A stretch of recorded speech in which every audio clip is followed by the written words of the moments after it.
Escape into a world where streaming feeds your curiosity. With Curiosity Stream, you get documentaries that spark wonder, ignite discovery, and make learning addictive. Face it, you're curious. That's why you tune into the show. From ancient secrets to futuristic tech, from deep space journeys to microbial mysteries, you'll find Whether you're uncovering cursed artifacts, decoding the cosmos, or exploring the science of memory, Curiosity Stream transforms your screen into the ultimate classroom, minus the pop quizzes. Stream Smarter, Think Deeper, Be Curious. Dive in at curiositystream.com infogo or click the link in the show notes for exclusive offers. Discover the bold, handcrafted flavor of Pete's signature coffee blends, reserve selections, and limited edition roast. Only available at pete's.com. Their decades of commitment to excellence, sustainability, and farmer first practices. Ensure every bag is roasted to order, so you're getting the freshest beans possible delivered straight to your door. Whether you enjoy drip, pour over, French press, espresso, cold brew, K-cup pods, or espresso capsules, Pete's has the perfect roast for your brew method. On the go, grab a bottle of cold brew or espresso and fuel your day with uncompromising quality. And now the official home of Mighty Leaf Tea, bringing you exclusive blends, whole leaf tea pouches, loose leaf teas, iced teas, and teaware, all in one place. Pete's Coffee, where passion meets your pour. Click the link in the show notes for exclusive offers.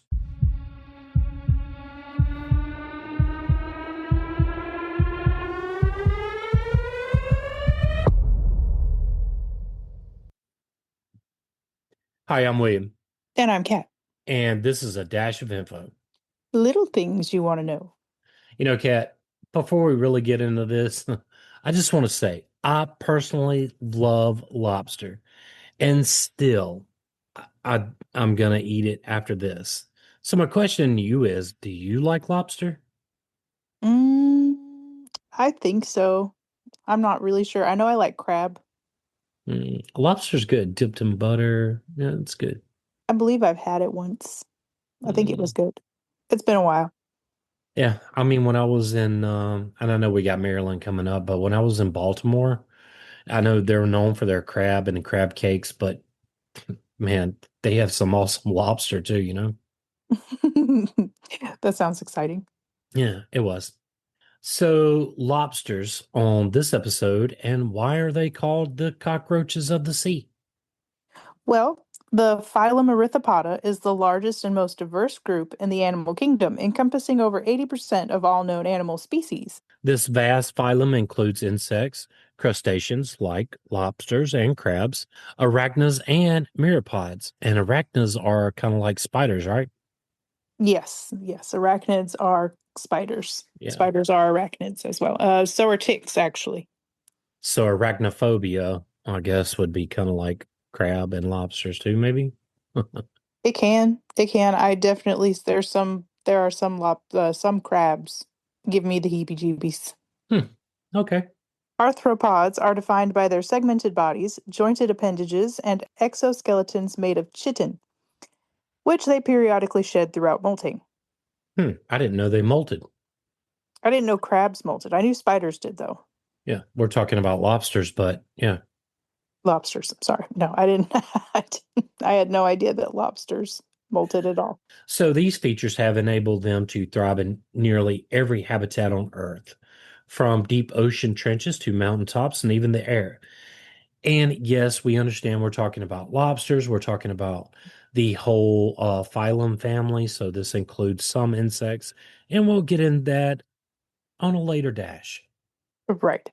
So we want to explore the biological and evolutionary relationship between lobsters and insects, two seemingly different creatures that share a surprising number of traits. By examining their shared ancestry, structural similarities, and divergent adaptations, we can better understand how evolution shares life across environments. This comparison not only highlights the unity with the Arthropoda, but also reveals how environmental pressures drive diversity within a single phylum. Lobsters and insects may appear worlds apart, but they share a suite of defining traits rooted in their shared membership within the phylum Arthropod. Both creatures are covered in an exoskeleton made of chitin, a tough protective layer that supports their bodies and helps retain moisture. Lobsters reinforce theirs with calcium carbonate for added strength, while insects rely on their lighter exoskeletons for flexibility and mobility on land. Their bodies are segmented, allowing different parts to specialize in functions like feeding, movement, and reproduction. Insects display three distinct segments: head, thorax, and abdomen, whereas lobsters have a fused cephalothorax and a segmented abdomen. Another hallmark feature is their jointed appendages. Lobsters wield 10 legs, some adapted as claws, and insects walk on six nimble limbs. Their vision also reveals kinship, as both possess compound eyes composed of tiny lenses that give a panoramic and motion sensitive view of the world. Additionally, lobsters and insects rely on antennae to navigate their environments. Lobsters have two pairs for detecting chemicals and vibrations in water, while insects typically use one pair to sense airborne cues. That's kind of interesting, though, isn't it? It is. It Yeah. is. I like the similarities and stuff. Yeah, absolutely. Together, these traits highlight the incredible versatility of the arthropod body plan, proving that whether skittering across the forest floor or scuttling along the ocean bottom, some evolutionary strategies transcend ecosystems. The defining feature of the phylum Arthropodi lies in its name, arthro, meaning joint, and poda, meaning foot, emphasizing the importance of joint limbs in this group's evolutionary success. These appendages are not just for locomotion. They are versatile tools adapted for a wide range of functions across species. In lobsters, jointed limbs include 10 legs, with the front pair modified into powerful chile claws used for grasping prey, defense, and even communication. That's wild. I wonder if horseshoe crabs follow in the same suit. We're talking about lobsters. I know we're talking about lobsters, but it Oh, just it sparked, the curious question about horseshoe crabs because having 10 legs creeps me out and horseshoe crabs creep me out and they just kind of creep me out. what about the hermit crab? They kind of creep me. Hey William, I think we should take a break. Okay, let's do it. Thinking about starting a D&D game or already a seasoned adventurer? Table Talk Friday, a D&D podcast, is your go-to podcast for all things Dungeons and Dragons. Hosted by Andrew, Seth, and Zach, three friends who turned their love of the game into a weekly ritual. The show delivers tips, laughs, and real talk for players and DMs alike. Whether you're building your first character or refining your 10th campaign, there's something here for everyone. They'll help you turn game night into something you're passionate about, and they love answering listener questions. So grab your die and let your adventure start at Table Talk Friday, a D&D podcast. You can also find the link in the show notes. Travel connects us. It's how we experience new cultures, make lasting memories, and grow together as a global community. But let's be real, travel can be stressful. That's why Level 8 creates luggage that's sleek, durable, and built to make your journey smoother. Now is the perfect time to upgrade. Use code Level8Info10 anytime for 10% off, no expiration, no limits. Level 8 luggage on another level. Find the links and discount codes in the show notes. At TK Books LLC, they don't just write stories, they unleash chaos, creativity, and the eternal clash of good versus evil, with a side of stupid you'll absolutely love. Curious? Check out their podcast and video previews. Get a taste before you dive in. Books, laughs, and a little bit of what did I just hear? Only at TK Books LLC. Visit tkbooksllc.com. It's weird, it's wild, it's worth it. The link is in the show notes. Yeah, with that one big claw, like dude was working out with one arm. Yeah, but I like how you can customize their shells. I like for the cute aesthetic, but I wouldn't have one in my house, no. These limbs articulate at hinge-like joints, allowing for strong, precise movements in aquatic environments. Lobsters also possess additional appendages for swimming and sensory input, such as antennae and swimmerets. Insects, on the other hand, have 6 legs, each composed of multiple segments, typically the coxa, trochanter, femur, tibia, and tarsus.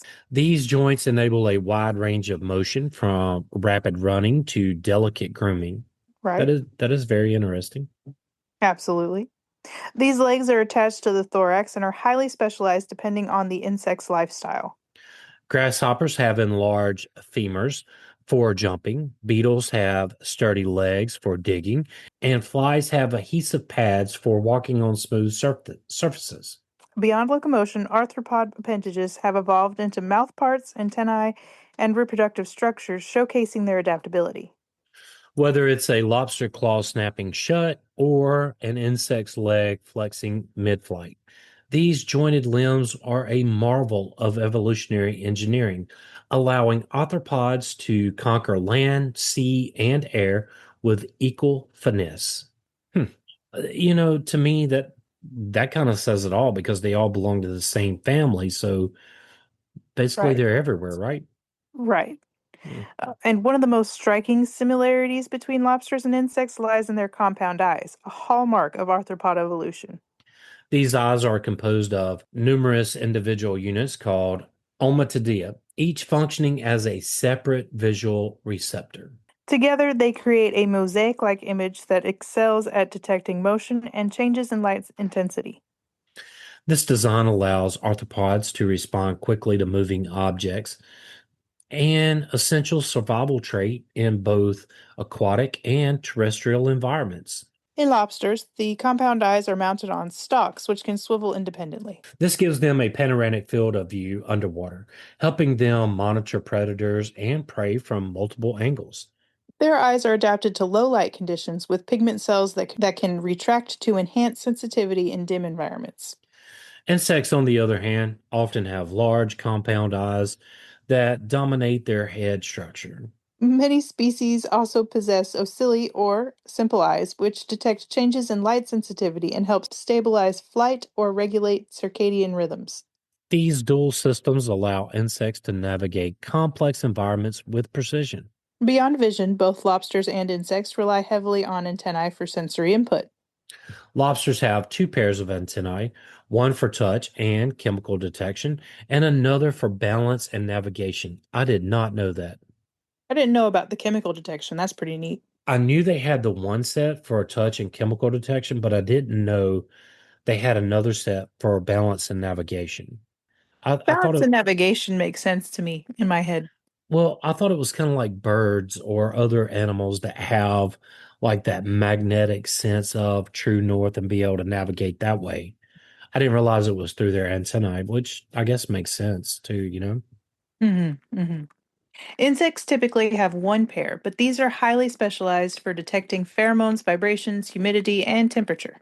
Wow. So they can do a lot. Right. The antennae play a crucial role in behaviors like mating, foraging, and communication, often acting as a primary interface between the organism and its environment. Lobsters are nicknamed cockroaches of the sea because they share many traits with insects like cockroaches. Both are scavengers, have exoskeletons made of chitin, jointed legs, antennae, and compound eyes. Historically, lobsters were so abundant and considered so unappetizing that they were fed to prisoners and used as fertilizer, reinforcing their reputation as bottom-dwelling pests. I mean, at least those prisoners were getting fed good, though. Yeah, I mean, we should do one on, I can't remember his name. He was a prisoner that was fed nothing but potatoes, realized they had like this huge potential, and was like, why ain't people eating these? And then he went back and was like, potatoes are like good for you. And anyway, that's a whole nother episode. But yeah, I guess these prisoners were getting fed good. They just didn't realize that they thought they were getting fed bottom dwelling pests. Oh, right. It's a mindset. It is at that, I mean, it's social class and all. Well, I mean, here in the States, we look at spam and we'll go, maybe. We go to Hawaii and it's like a freaking thing that's everywhere, or South Korea. It's Right. like, yeah, spam. Exactly. Um, the nickname reflects both their biology and their once lowly status before becoming a luxury food. I'm here to tell you I still love lobster and I'm still going to dip it in butter and I'm still going to break it open because to me, I love lobster. Yeah, no, it is pretty tasty. Yeah. And I love crabs too. So, yeah, there you go. Right. If you would like to support this podcast, tell a friend and help get the word out. If you would like to help us keep the show going, you can do so at Patreon. You can find the link in the show notes. William and I want to thank you for listening. Yes, thank you. Join the Facebook group at Info on the Go Share with us your show ideas. or ask us a question. Subscribe and follow us wherever you get your podcast. Send us a text using the link in the show notes or leave a review. It helps get the word out. Email us at infoonthegopodcast@gmail.com. and yes, that is all one word. Till next time. Stay curious.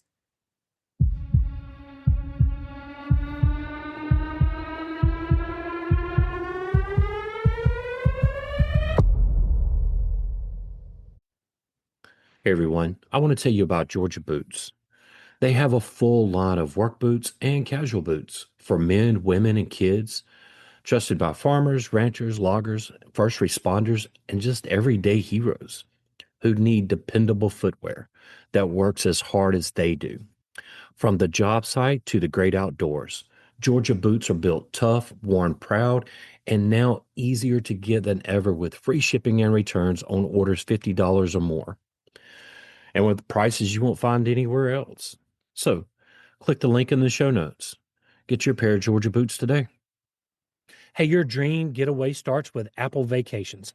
Planning that perfect escape has never been easier. Whether you're craving sun-soaked beaches, all-exclusive luxury, or family-friendly fun, we've got it covered with unbeatable vacation packages to the Caribbean, Mexico, Hawaii, Central America, and beyond. Enjoy exclusive deals, nonstop flights from major cities, and hand-picked resorts that take the guesswork out of travel. From romantic retreats to group getaways, Apple Vacations makes it simple to relax, recharge, and make unforgettable memories. Book with confidence, travel with ease, vacation like never before. Apple Vacations, your getaway, your way. Click the link in the show notes for exclusive offers.